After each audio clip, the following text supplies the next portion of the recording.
Hey, everybody, and welcome back to another episode of the Indy Investor Pod. Excited to dig into our top today of just like how to find money, how to fund your flips, how to just get the right projects underway, all that kind of stuff. So excited to have Alex Robertson on here with me to dig into this. He's from Fund That Flip. Amazing job. I met him maybe a couple months ago and stuff like that, and I just keep hearing just better and better things about him. A lot of buyers using him and stuff like that. So thanks for joining me today, man. Absolutely. Thanks, Brian. Good to see you again. Thanks for having me. Yeah, awesome. So let's get into a little bit. I'd love to just hear a little bit of your background and kind of your story and how you got into, kind of how you got into this and how you got working with Fund That Flip and kind of what you guys are doing now. Yeah. Real estate's always been in my blood. My dad was a contractor. I grew up on job sites. My grandfather's an investor. So I've always had an idea of what was going on in real estate. And before I was with Fund That Flip, I was with another company that was more coaching and mentoring people how to get into real estate. And then now I'm on the lending side. So I kind of see it from both angles there. So I can answer a lot of different questions and know what's going on in the business on both sides. Yeah. How was that transition for you? Or do you miss the swinging the hammer and that type of stuff? Or you like the paperwork side a little bit better? Yeah, no, I love Fund That Flip, and it's cool to be able to go out and see different types of projects that people are doing. So we fund a variety of different projects. So swinging by the job sites, seeing the new developments, seeing new construction.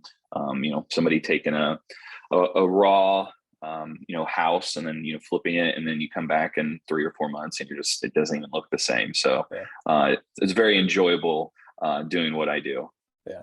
So that's the side that I like to be on. Of just like you see the beginning product, the end product, maybe some phases in between, but you're not the one that's out there swinging the hammer and stuff like that. So you get to see all the benefits of everything and just see everybody's success of what they're having as well. So yeah, exactly. Yeah, it's cool to see, because most of the people that we deal with, that's how they feed their family. So being able to get these people good deals. Be able to fund these deals for them so they can do as many as possible and just make that money for their family is it's very cool and rewarding to see as well. Yeah, so that's awesome. What's so when we're talking about like what you guys do and kind of what your company's about and who you're helping out and who you're funding and things like that and who you're lending to, who's kind of that avatar that you would reach out to be like, oh man, this is like the perfect person for us to work with. Like this is who we want. And then they should want us as well. Who is that avatar for you? It's going to be someone that is a little bit experienced. We want to see a few deals under their belt. Yeah. And then, obviously with the name Fund That Flip, we started off, our bread and butter was just flipping homes. People are doing that, but, new construction, we fund on new construction as well. We do mixed use. We also do, small apartment buildings, fourplexes, that type of thing. So really just anybody that is, in the game and really getting after it. And this is what they do. We'll fund all their deals for them. We don't really cap people on how many deals they can do or really the size of the deal. It's just, if it's profitable, if it makes sense, we'll fund the deal for them. Yeah. So that's awesome, man. How did Fund That Flip get started? Like kind of give me a little bit of the origin story behind just how that company got going and what you guys are doing now. So I feel it's like I said, I hear like more and more people using you, more and more investors using you and stuff like that. So you guys have a great reputation here in town and things. But I feel like a couple of years ago, you guys came out of the woodwork. I'm just like, whoa, where did they come from? Like, who are these people? So give me a little bit of the origin story of how you guys got going. Yeah. So Matt Rodak, our CEO, he started the company, before COVID, several years before COVID, and they were very small at the time, just a few men, dialing on the phones and meeting with people. And then as they grew and they started to, get bigger and we broke into more markets, they started dropping bodies like myself into territories like Indianapolis and we're basically everywhere east of Indiana, from all the way from New Hampshire and Boston all the way down to Florida and Texas and everything. So, he just saw that there was a need for this type of product. And I think Matt was one of the, trailblazers, and he got in right when, companies like us started to become more prevalent. And, they made it through COVID. And so we came out the other side better. And I mean, now we got close to 300 employees with us. So Nice. we've grown a lot. And then, someone like myself as a territory manager, we're out here, meeting folks like yourself, other investors, that type of stuff. So being able to just build that relationship and be in person, the boots on the ground, I think is really what is, separates us from other people. I'll take you out to coffee, lunch, buy some beers, that type of stuff where other companies, they just, interact through the telephone and via email. And it's a little bit different to have somebody there and be able to come by your project and meet with you and, see what you're actually doing. So I think that's one of the differentiators from us and in our competition. Yeah. What do you think of the Indy market so far? Just the Indy investing market from what you've seen of it, and how long have you been here in Indy and stuff like that? And then just what do you think about the market so far? Just how the investors, just kind of how the investors are treating you, just kind of the investor community that we have going on here in Indianapolis. So I grew up in Indy. I went to IUPUI. So I took a few years and moved around, but I'm from here and so born and raised. But I actually met with the head of Baggy the other day, and she said that she's met with other Baggy type of events around the country, and everyone else is really cutthroat. And in Indianapolis, everybody kind of wants to help everybody. Like it's not like that. And I've found that out multiple times where I'll meet with somebody and they're like, hey, if you know somebody that needs something, or like they're very open to help people. And I think just a lot of people in the Midwest are just, more friendly and willing to help in general. But Indy itself is, it's a tight knit community. I found that out really quickly. Everybody knows everybody in this space. So you can kind of cast a wide net and get to a lot of people because everybody kind of knows each other. So it's been very good getting into this space. I've been with Fund That Flip for 8 months now. And every day it's someone new's giving me a call saying, hey, I heard from you from them, or hey, someone else passed your number along to me. Where I think in other places they're like, that's my guy, that's my team. And here it's I think they kind of see where, hey, if you can rehab a house on the same street I'm doing and you can set the comps for me, or everybody can kind of work off of each other, where other places just aren't like that. Yeah.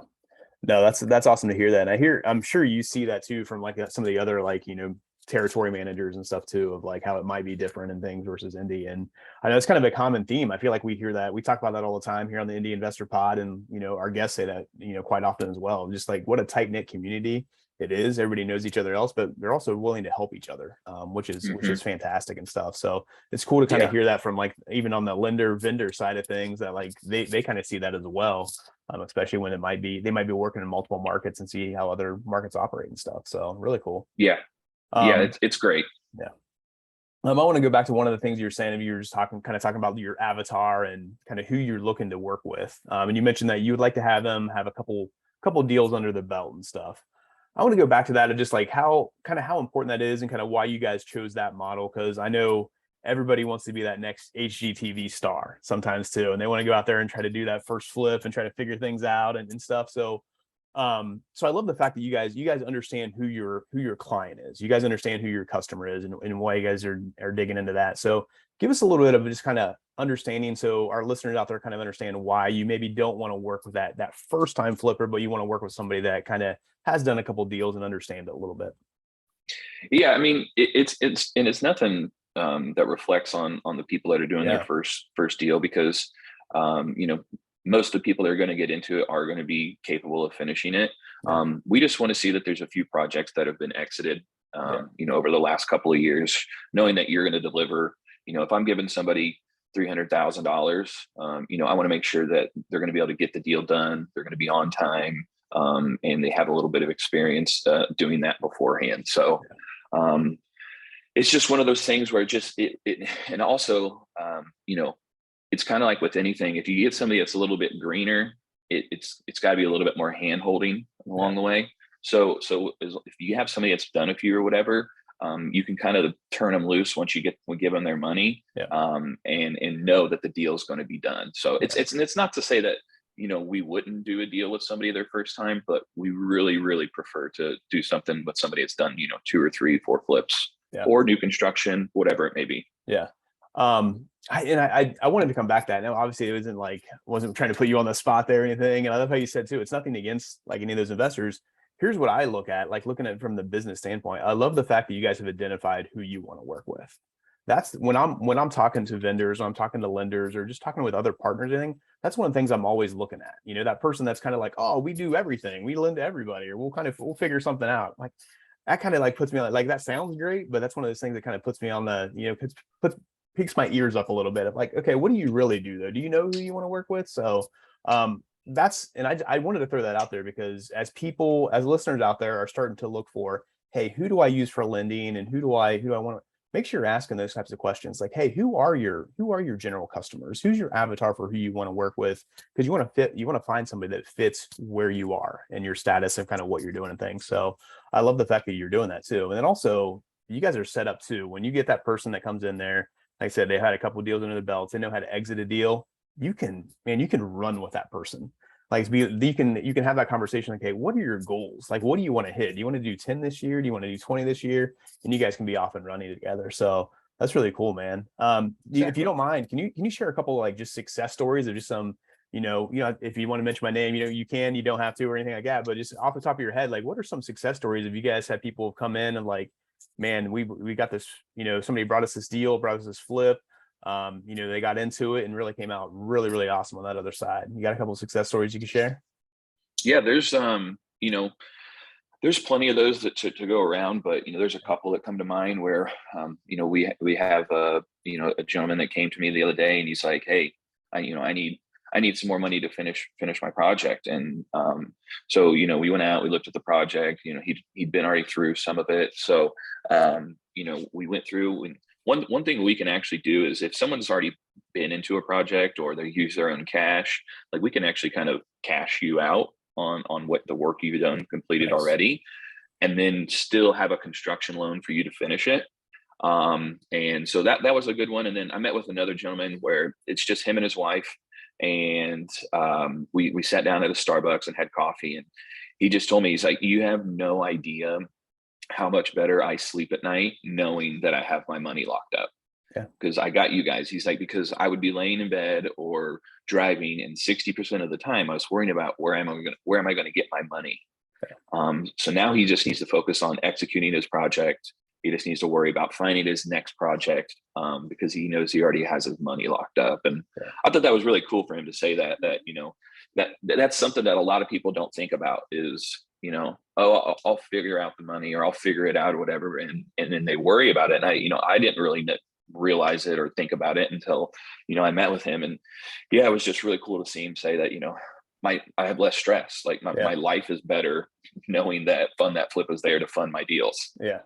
No, I love that, man. Cause I mentioned success stories. I'm sure there's a ton of deals like, oh yeah, I know this person made like 60 grand on this deal or 40 grand here. You have a ton of those success stories, but really what is it about for you guys? It's about giving your customers, your clients that peace of mind and basically like, hey, you're all right. The money's here. We're going to be good. We're going to get through this together and stuff like that. So that's awesome, man. That's exactly what I was kind of like looking for with a success story. So that's great to hear. And that's probably one of the favorite things that you can hear. I mean, on the other end of being where you are, like that's what you want to hear and stuff. So that's absolutely awesome.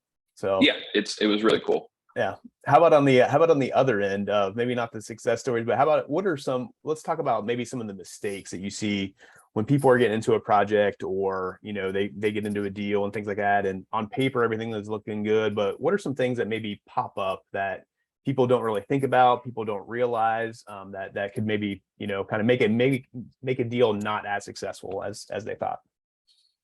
Well, right now, the biggest thing is people buying it, right? Last year, earlier in the year, you had a little bit more leeway on being able to, pay a little bit more than what you should. Right now, a lot of people, it's just like, you got to know your numbers. And I think that's kind of a know it anyways. You got to know your numbers, but now you really got to dial them in. Yeah. And then, there for a while, people would, they would they didn't anticipate materials going up or taking longer than what they thought. So, really knowing a good timeline, having your timeline mapped out on when things are being delivered, when your subs are getting out there, like when's it going to go on the market, like that type of stuff. Just being really dialed in with that right now is really big for the borrower. Yeah. It's one of those things, and you kind of mentioned like that kind of the time like last year at this time we could have something go wrong on a property and we could maybe be over budget by like 30 grand and still make up the 30 grand on the back end when we sold it. That's the kind of market that we were in. And I think some of the mistakes we were making got covered up because the market was so good. I think we're getting to that phase now where we're not going to be able to make some of those mistakes and kind of be, have the market basically be the adjuster for us on the back end and things like that. So it's being dialed in on your numbers and kind of knowing what you want. Make sure you're, calculating for that like 10 to 15% of hey, it's going to go over time, over budget, like calculate for that and stuff. So that definitely I'm right on track with you with that. Do you guys see anything? How is the market kind of shifting what you guys are doing or anything that you guys are seeing? Like how is it affecting you guys at all or your clients? So for us, it's not as a big effect. You're going to see your weekend flippers, your HGTV guys, like some of those people are going to go away and fall off because of the market. But your actual true investors, where this is their livelihood, this is what they do. Like they still got to do it. So it's we're not slowing down. It's just like I said, the weekend people are kind of going away, but the other guys are still going to be there. They're still needed the cash to flip the homes or build the new houses or whatever it is they're doing. I have seen a bigger movement towards new construction, just for the fact of inventory. In Indianapolis, I think if you look about any article and we're short on homes. Like it's just the way it is. So I've seen a lot more people move to the new construction side of things. And I think with some people, it's actually easier, to have just a blank slate. Yeah, it's going to take longer. Is there more things you have to do along the way? Yeah.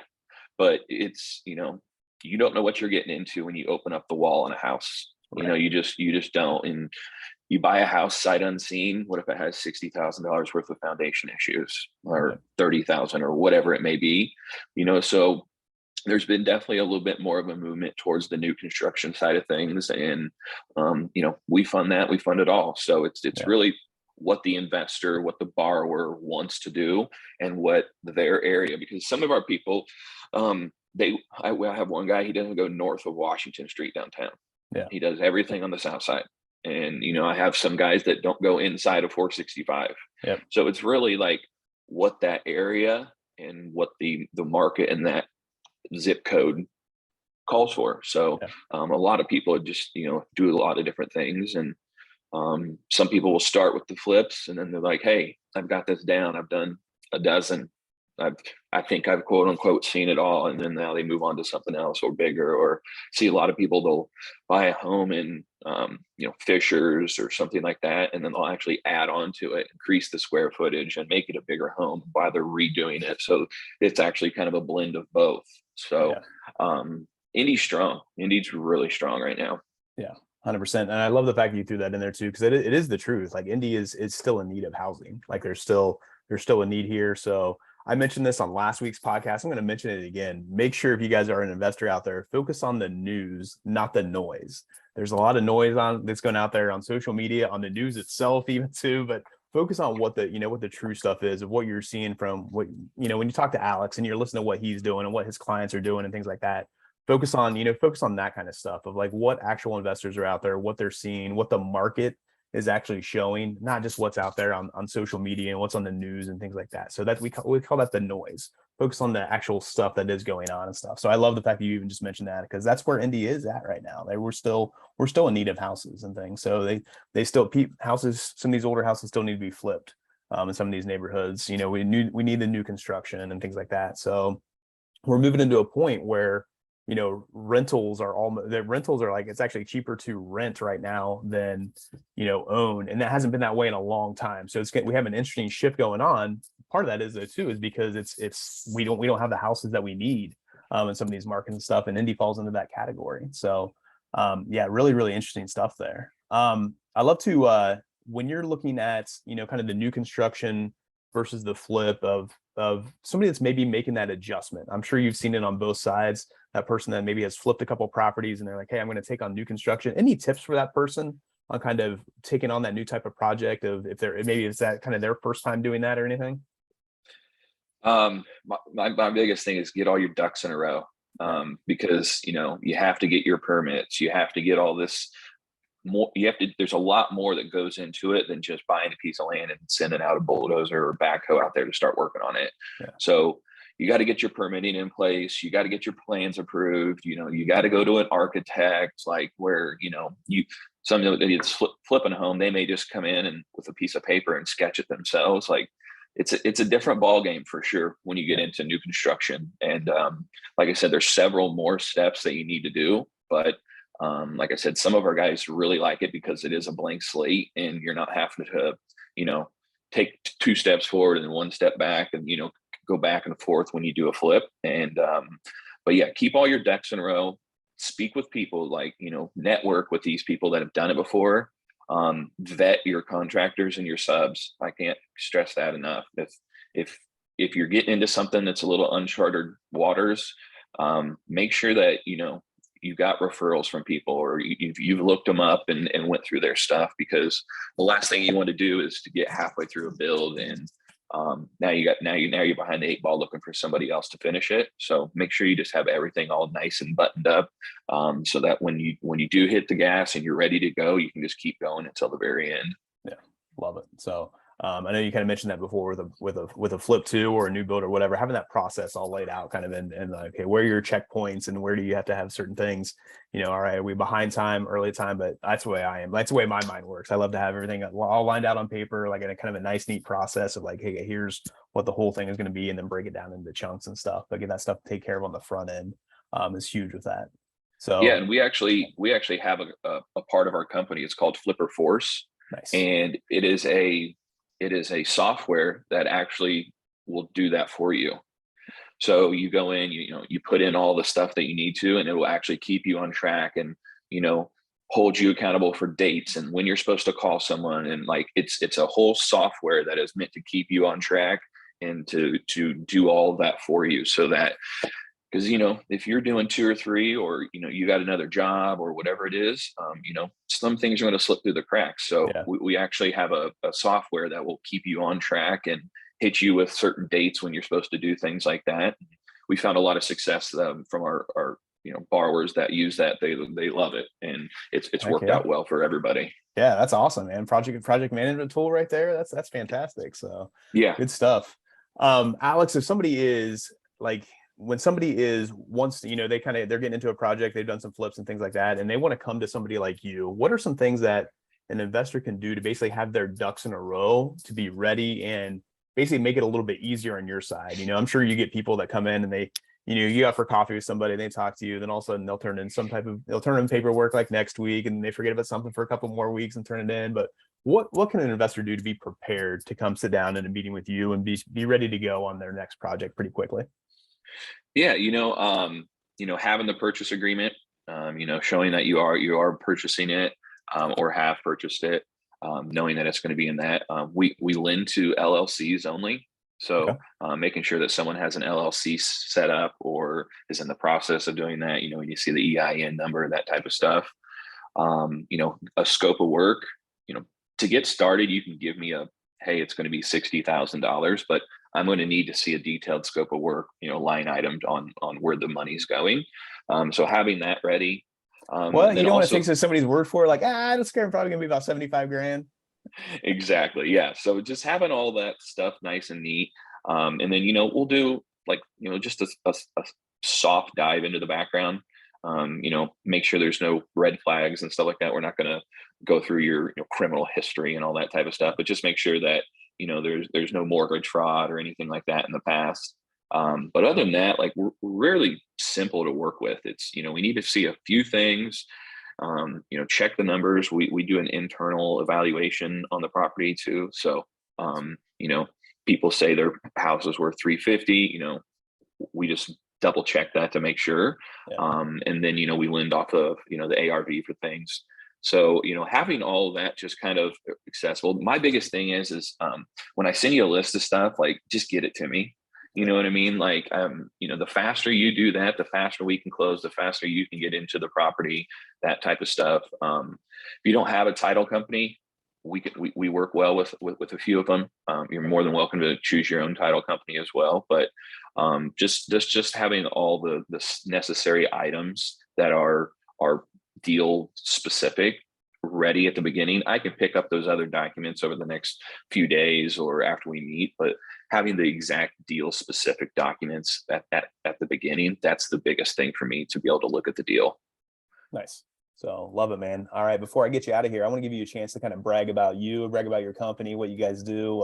What separates you guys from everybody else? Why should somebody work with you versus, one of the other lenders out there in Indianapolis? We got some pretty good ones, but why should they work with you? And if they do want to work with you, how do they reach out to you and contact you, man? Well, you can contact me. It's going to be alex.robertson@fundthatflip.com.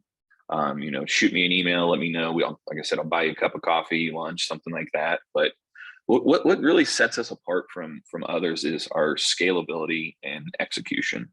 I've been here for 8 months, and when we say we're going to close, we're going to close. And we've actually picked up other people's deal. I get probably one call a week saying, "Hey, lender fell out 2 days before closing. Like, can you guys help us out?" So yes, we can. It's not going to be in 2 days. It's probably going to be, sometime next week. But yes, we can come in there for that. But, executing and scaling, like I mentioned earlier, like, we're not going to cap you on projects. As long as you can show enough money to move on to more projects, like, we're going to allow you to just keep going. And then another thing is just having the personal relationship with myself. I'm not saying I'm the best guy, I'm not like, God's gift to earth or anything. It's all right. You can brag about yourself, Alex. We'll allow it. But, just being able to have somebody to call, like, my phone, I will always answer, no matter what, no matter where I'm at, unless I'm in another meeting with somebody else. Like, I had a guy call me Friday at 10:22 p.m. I picked it up. Like, you're not going to get that with another company where you deal via email, that type of stuff. If that's on a Friday at 10 o'clock, they're going to get back to you at 8 o'clock on Monday morning. So, I'm going to be there. I'm going to answer that. And I also have another inside guy. His name's Josh. He's a whiz. He is absolutely one of the smartest people I know. So if there's anything that ever comes up with the deal, Josh and I can put our heads together and really get it done. And then he's also another person that you can speak with as well, where, if I'm in a meeting with somebody, now you have another person to go to. You're going to have our exact telephone number, get to us anytime you need to. But Fund That Flip it's also the culture is really fun too. It's when, next week we're actually going back to Cleveland. Our headquarters is in Cleveland. So we're all going up there. We're workshopping together. We bounce ideas off of each other. We get to hear how other people are interacting with borrowers, what they're seeing in their market and stuff like that. I also think that just helps you even more in your own market, because now you've heard it from other people how they've done it, so you can kind of learn by their situations as well. And it's a good company to work for. And our president, John, he's all gas, no brakes. Like, he is all about going forward and just getting after it, and having somebody that's, very vocal and supportive of everybody. Like, it makes you want to get out there and just grind even harder and meet more borrowers and be able to do more deals with people. So awesome, man. Love it. So if you have any questions or need anything else from Alex, don't hesitate to reach out to him. So you got alex.robertson@fundthatflip.com. Great guy. More than happy to help you out. And if you need anything from me, I'm also here to help you out. Brian@simplewholesaling.com. Whatever you need. Let us know if you have any suggestions on some things that we can do for future episodes, or if you need help on anything, we're here for you. And with that, it's a wrap for this episode of the Indy Investor Pod, and we will see you guys next time. Take care.